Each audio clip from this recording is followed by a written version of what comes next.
Sam Bankman-Fried blames everyone but himself for FTX's collapse. In private writings leaked to the New York Times, the FTX founder was concerned about being one of the most hated people in the world. The New York Times recently got hold of a trove of writings from Sam Bankman-Fried, supposedly from when he was under house arrest. While the most interesting parts are yet unreleased, like a 70-page Twitter thread reportedly offering the ex-CEO of FTX's side of the business failure, there are notable quotes and details that shed further light on SBF's state of mind before and after the collapse of his crypto empire. This is an excerpt from the Node newsletter, a daily roundup of the most pivotal crypto news on CoinDesk and beyond. You can subscribe to get the full newsletter here.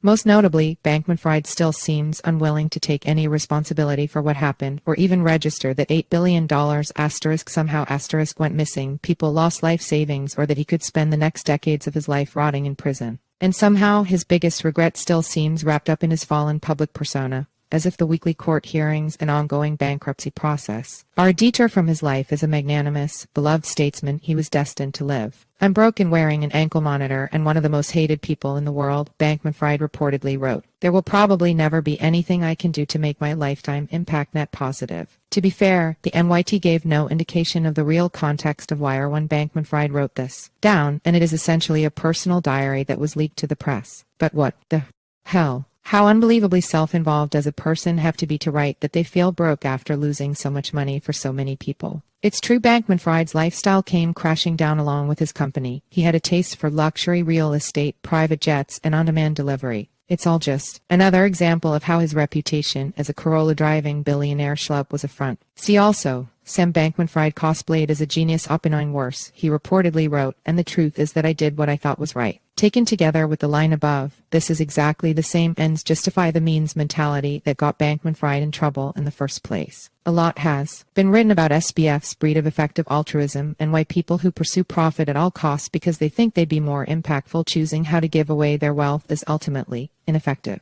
But a recent Bloomberg Businessweek article about SBF's parents, the Stanford Law School professors Joseph Bankman and Barbara Fried, shows again how certain philosophies have a family resemblance. Bankman and Fried were supportive of SBF on his rise to fame and remain so in his infamy, despite the fact that he's thrown their multi-million-dollar property in limbo by breaking bail. Bankman, in particular, was reportedly a familiar face at FTX, where he regularly attended the closest things to board meetings the grossly mismanaged business had and gave tax advice. Bloomberg reported that he was treated as a kindly old man, responsible for translating his sometimes hot-headed son's comments and acting as a sounding board as SBF tried to determine the right move. If SBF got his business sense, whatever that's worth, from his dad, he seems to have inherited his mom's entire system of ethics. SBF has a reputation as a leading consequentialist philosopher, the people who think seriously about the trolley problem, or abstract scenarios hypothesizing on whether it's better to let a train run over one person or turn a lever that would kill many. See also, the faulty moral universe of Sam Bankman-Fried opinion. And so it was a family of would-be do-gooders, along with Gabe Bankman-Fried, Sam's younger brother, who ran a charitable organization funded almost entirely by FTX dollars and who spent his time daydreaming of buying a private island on which to do bleeding-edge lifetime extension research without interference. But aren't consequentialists supposed to actually think about the consequences of their actions? Or were the Bahamian vacation properties always the end goal?